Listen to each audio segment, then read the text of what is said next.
May 1945. A German woman covers her mouth in horror, staring at the bloody bodies lying across the field. They were victims of what history now calls the Nuremberg Death March, just one of many. Behind her, silent Allied soldiers stand, watching her reaction. But this isn't just grief. This is judgment. She and her fellow villagers were forced to witness what their government had done. It wasn't just war, it was extermination.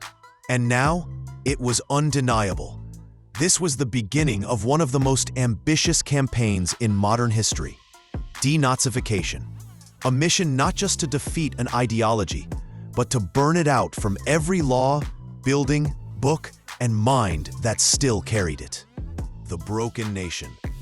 Germany lay in ruins, its cities bombed, railroads destroyed, millions dead, by war, by genocide, by starvation. The Nazi leadership was gone.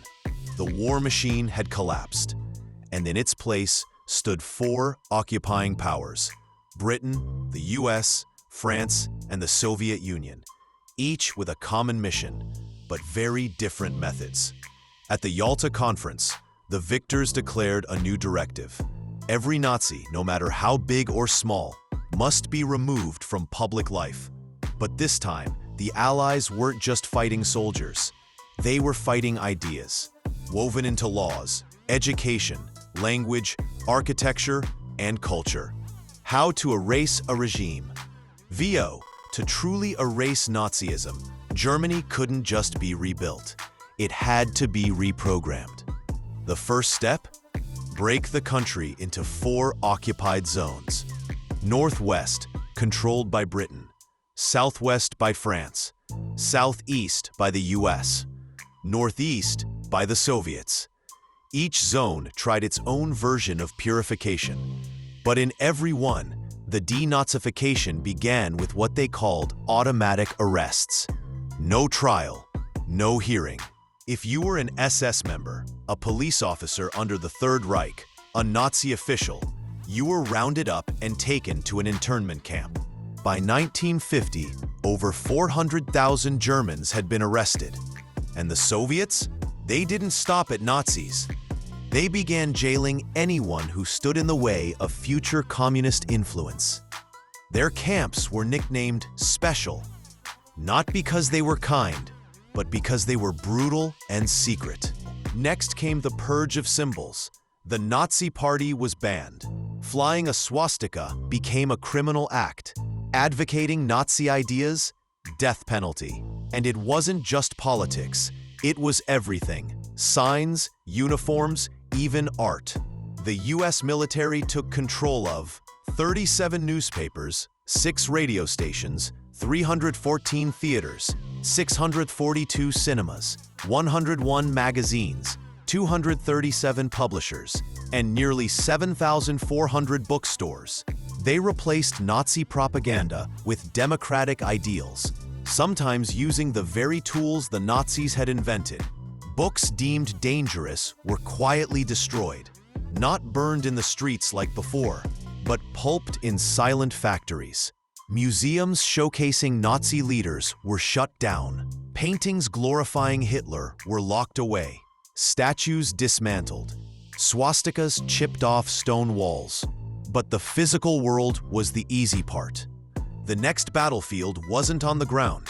It was inside the minds of the German people. The Allies launched a full-scale psychological operation, not to humiliate Germany, but to make sure it never forgot. They called it collective guilt, the belief that everyone bore responsibility, not just Hitler, not just the SS, but the neighbors who stayed silent, the towns that looked away. Posters went up on walls across Germany. Diese Schandtaten, eure Schuld. These atrocities, your fault. In villages near concentration camps, citizens were forced to walk through the remains, to see the bodies, touch the truth, bury the dead. If you lived far away, truckloads of corpses were brought to town squares. Projectors rolled real footage of Nazi crimes. People sobbed in darkened cinemas, realizing what had been done in their name. It was no longer possible to say, "We didn't know." Now the truth was everywhere. Brutal, undeniable, and Nuremberg, 24 top Nazi leaders put on trial for crimes against humanity. Some were hanged, others imprisoned. Justice seemed served. But what about the rest? At its peak, over 45 million Germans belonged to Nazi or Nazi-affiliated groups. That's half the adult population. To process them, a system was built.